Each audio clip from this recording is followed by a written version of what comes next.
Well, 38 bills were announced as part of the government's new legislative package, focusing on cutting red tape and promoting investment. Well, one of those bills is the draft mental health bill to overhaul the mental health system in England and Wales. Accusations have long been levied that the system is too slow to act and too slow to help patients. Well, the Minister of State for Care and Mental Health, Gillian Keegan, is here to tell us more about the government's plans for the sector. Very warm welcome to the programme. It is, of course, Mental Health Week as well, so a very apposite time to talk to you about these plans. What is the government planning to do then? Well, thank you for having me, Isabel. Well, the Mental Health Act hasn't been fully reformed since 1983, so I was still at school, actually, last time it was done.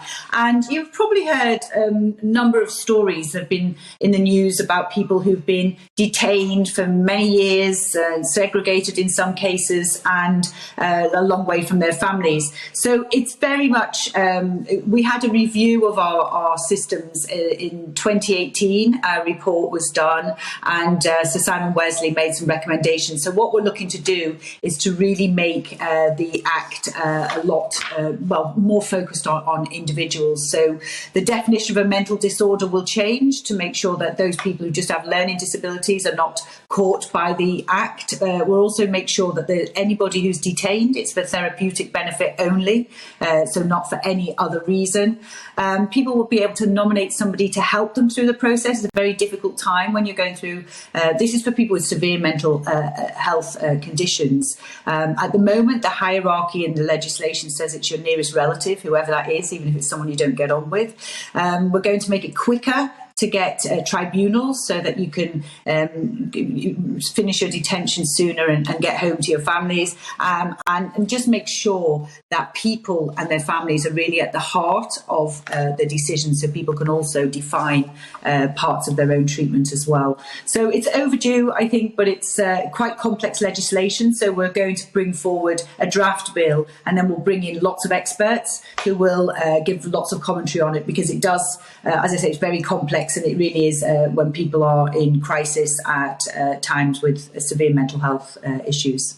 Well, look, I mean, a lot of people are going to welcome this. It does sound like it's a sensible time to really looking at some, root and branch reform of how the system works. However, a lot of people would look at the Queen's speech and say, well, it's good there's been some focus on that, but why not some focus on cost of living, which actually is affecting people's mental health? Why isn't there more being done in the immediate term to help out the millions of people who are absolutely up against a wall at the moment? Yeah, and certainly we do understand that it's super challenging times. I mean, all over the world, the inflation rate, we've gone from 0.25% to 7% in almost no time. So everybody understands the challenges that brings. Just so your viewers are aware, the Queen's speech is not a budget. It's not there to set out short-term measures or fiscal spending commitments or whatever. It's there really to put a legislative programme in place. And it's really focused on, as you said, cutting red tape, making sure we can grow our economy. One of the things that we've done, obviously, through the pandemic is make sure that we keep everybody in, the businesses going and jobs going, because the most important thing, first of all, in terms of cost of living is making sure that you have a job and have access to a job. That's the most important way to pay your bills. And of course, we brought forward in the spring statement £22 billion worth of support, some of which people will have seen already. They'll have had rebates on their council tax, and they'll have had other things through their energy bills. But in July, they'll also see 70% of people will see their wages go up, the amount of money they take home go up as the national insurance thresholds rise. Obviously, there is everything's kept under review, and there is also a budget in October. But what the Prime Minister also said is he's had called together a cabinet, a cost of living cabinet, and everybody's looked at all areas that they can potentially influence to, in the short term, reduce the pressures on people. So they're going through that process now, and some ideas have been looked at and are being looked at, such as the ratio of childcares to childminders, which could reduce the cost of childcare, which is obviously a concern for many people. So they're going through that right now. So some's been delivered, some to come.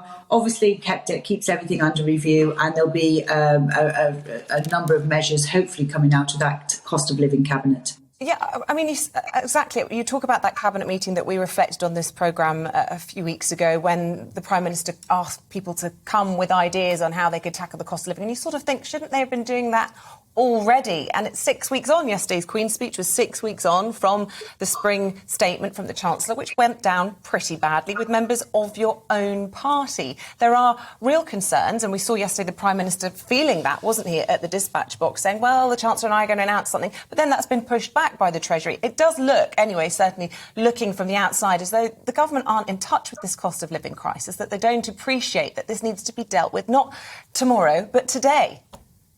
Well, we are very much in touch with it, but I'll be honest, there is no government around the world can shield people from the impacts of these unprecedented situation that we're in. Not only bouncing back from the pandemic and the impact that's had on supply chains, but also the war in Ukraine. And anybody who comes on your show and pretends they've got all the answers definitely does not have to deliver. So that's the first thing I would say. But of course, we are very conscious and very much focused on trying to put more things in place. And if anybody is struggling, there's a lot of schemes that aren't being fully utilised as well. So if anybody is struggling, go along to your local authority, because they also have a discretionary fund. If you're really making that choice between heating and eating that people are talking about, go along to your local authority and see if there's more help that you can get. Because we do have a number of schemes that are available to help with energy bills. And we also obviously have the fuel duty, which has been kept flat and cut. And then we've also got this discretionary fund as well, the household support bill, which your local authority will help you if you are in making those real tough choices right now.